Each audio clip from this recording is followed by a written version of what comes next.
দোয়া কবুল হওয়ার 6টি শ্রেষ্ঠ সময় রয়েছে, যেই সময় দোয়া করলে আল্লাহ পাক রব্বুল আলামিন আপনার দোয়াগুলো অ্যাকসেপ্ট করবেন, কবুল করবেন। অনেকেই আছেন বলে, হুজুর দোয়া করছে, দোয়া কবুল হচ্ছে না, বিভিন্নভাবে আল্লাহর কাছে যাচ্ছি কিন্তু আল্লাহ তাআলা আমার দোয়া কবুল করছেন না। কেন এটা হয়? মনে রাখবেন, দোয়া কবুলের কিছু শর্ত রয়েছে। এটা হচ্ছে 1 নম্বর হালাল খাওয়া, আকুল হালাল, হালাল খেতে হবে, হারাম খাওয়া যাবে না। ইউর ইনকাম শুড বি হালাল, ইউর ফুড শুড বি হালাল, ইউর ড্রিঙ্ক শুড বি হালাল।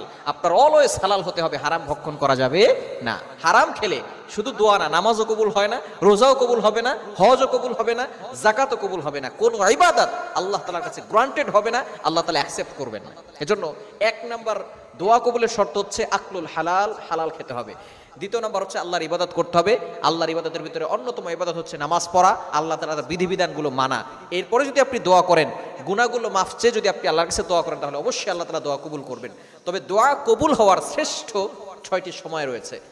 1 নম্বর হচ্ছে আজান ও ইকামতের মাঝখানের সময়।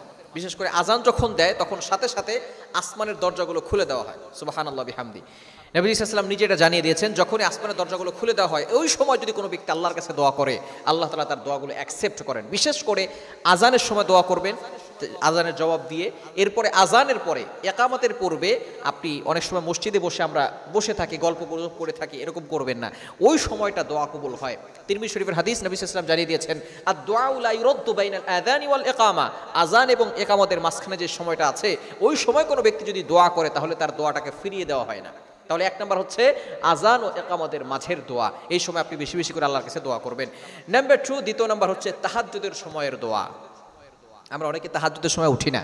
আপনি বিপদে পড়ে গেছেন, অসহায় অবস্থায় আছেন, সন্তান কথা শোনে না, স্বামী কথা শোনে না, কোনো স্বামীর স্ত্রী কথা শোনে না, বিভিন্নভাবে বিপদে পড়ে গেছেন, পাসপোর্ট হচ্ছে না, ভিসা হচ্ছে না, বিভিন্ন কঠিন বিপদের ভিতরে পড়ে গেছেন। এই তাহাজ্জুদের সময় আপনি আল্লাহর জন্য সন্তুষ্ট করার জন্য আপনি দাঁড়িয়ে যান, 2 রাকাত নফল নামাজ পড়েন, 4 রাকাত নফল নামাজ পড়েন, পড়ে এরপরে আপনি আল্লাহর কাছে দোয়া করেন। দেখবেন অবশ্যই আল্লাহ পাক রব্বুল আলামিন আপনার দোয়াগুলো অ্যাকসেপ্ট করবেন, কবুল করবেন। এই জন্য 2 নম্বর হচ্ছে তাহাজ্জুদের সময় আপনি বেশি বেশি করে আল্লাহর কাছে দোয়া করবেন। 3 নম্বর হচ্ছে যদি আপনি কখনো সফরে যান, এই সফরে যাওয়ার সময় দোয়া কিন্তু কবুল হয়।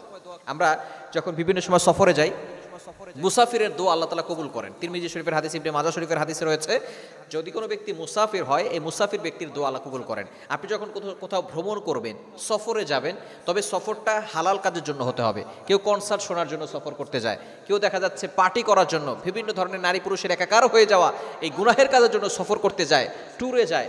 এই সমস্ত জায়গায় যদি আপনি যেতে চান, তাহলে কিন্তু গুনাহের জন্য আপনি যাচ্ছেন, এটা আল্লাহ তাআলা পছন্দ করেন না। যখন আপনি ভালো কাজের জন্য যাবেন, সফরে থাকবেন, এই সময় দোয়া করলে আল্লাহ পাক রব্বুল আলামিন আপনার দোয়াগুলো কবুল করবেন। 4 নম্বর হচ্ছে যখন বৃষ্টি হয় তখন দোয়া করবেন। বৃষ্টির সময় নবী সাল্লাল্লাহু আলাইহি ওয়াসাল্লাম গা ভিজাতেন, শরীর ভিজাতেন, এবং তিনি বৃষ্টিতে এভাবে হাত দিয়ে আল্লাহর কাছে দোয়া করতেন। এটা চমৎকার।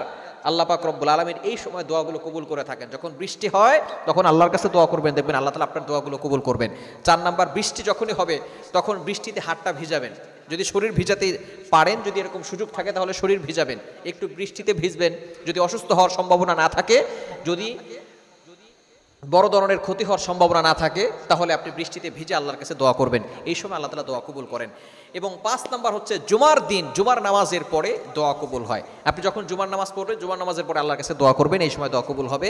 এবং 6 নম্বর হচ্ছে মোস্ট ইম্পর্টেন্ট, সেটা হচ্ছে জুমার দিন আসরের নামাজের পরে, মাগরিবের পূর্বে দোয়া করলে আল্লাহ তাআলা দোয়া কবুল করেন। এটা আমি নিজে পরীক্ষিত।